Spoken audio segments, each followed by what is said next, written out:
मी health coach Hemangi. आज आपल्या psychosomatic disorder सिरीजचा day 4 आहे आणि आजची व्हिडिओ बघायला विसरू नका. शेवटपर्यंत व्हिडिओ नक्की बघा, कारण आजचा जो आपला विषय आहे तो खूप आपल्या जिव्हाळ्याचा आहे, आपल्या स्किन रिलेटेड आहे. आज आपण पाहणार आहोत की स्ट्रेसचा आपल्या चेहऱ्यावरती, आपल्या स्किनवरती त्याचा कसा इफेक्ट होतो तो. तर जेव्हाही स्ट्रेस येतो ना आपल्याला, त्यावेळी कॉर्टिसोल नावाचा जो हार्मोन आहे तो खूप प्रमाणात रिलीज होतो किंवा वाढतो. त्याच्यामुळे काय होतं, तर आपल्या ज्या शरीरातील ज्या ऑइल ग्रंथी आहेत त्या जास्त प्रमाणात ऍक्टिव्ह होतात आणि त्याचा परिणाम आपल्या चेहऱ्यावर दिसू लागतो, ते म्हणजे पिंपल्स आणि ॲक्नेच्या रूपात. भावनिक स्ट्रेसमुळे किंवा इमोशनल फाईट जेव्हा आपण करत असतो त्याच्यामुळे काय होतं, तर आपलं हायड्रेशन कमी होतं आणि त्याच्यामुळे काय होतं, तर त्याचा सरळ परिणाम आपल्या स्किनवर होतं.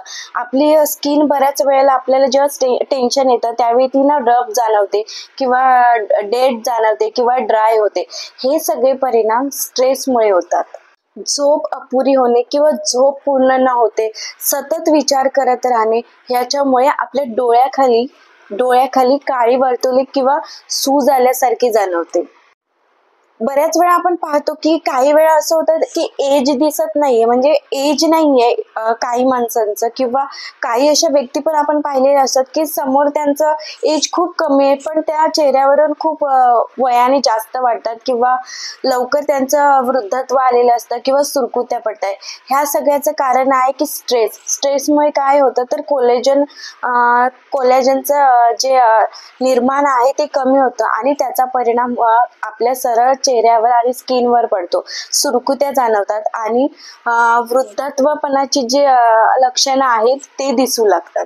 इमोशनल स्ट्रेसमुळे काय होतं, तर इमोशनल स्ट्रेसमुळे आपल्या शरीरातनं इन्फ्लामेशनची वाढ होते आणि त्यामुळे आपल्या शरीरावर बघा काही काही वेळा लालसर पुरळ किंवा चट्टे आलेले दिसतात.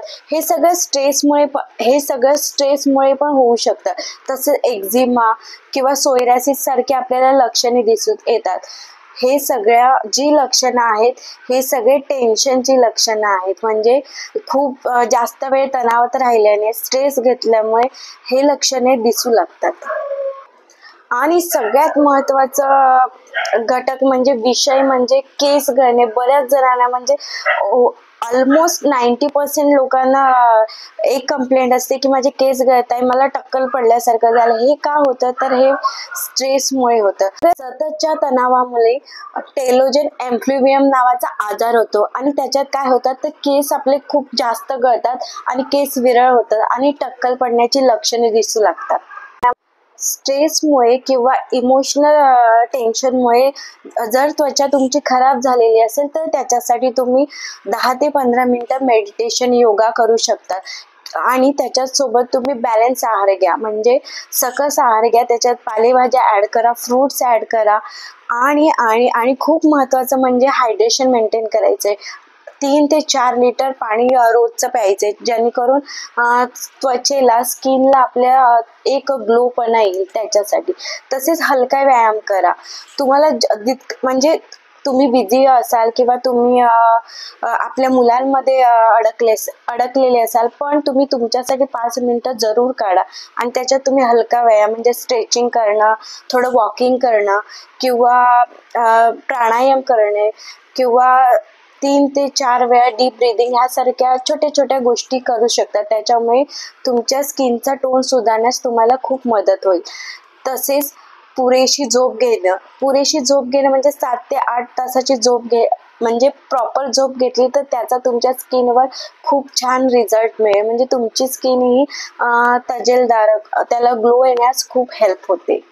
स्किन केअर रुटीन म्हणजे घरगुती स्किन केअर रुटीन तुम्ही अप्लाय करू शकता, म्हणजे जसं की ॲलोवेरा, मध आहे किंवा गुलाब पाणी तुम्ही तुमच्या स्किन केअर रुटीनमध्ये तुम्ही ॲड करू शकता. तसेच जे हार्श केमिकल युक्त जे सोप आहेत, जे फेसवॉश आहेत, शॅम्पू आहेत ते तुम्ही टाळा आणि जे सौम्य प्रकारचे तुम्ही शॅम्पू वापरू शकतात किंवा फेसवॉश यूज करू शकता, जेणेकरून तुमच्या स्किनवरती त्याचा हार्श परिणाम होणार नाही.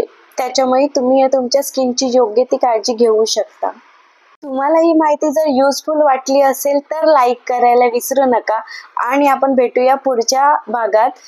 एका नवीन टॉपिक सोबत. तोपर्यंत स्वतःची काळजी घेत राहा आणि हसत राहा, मजेत राहा.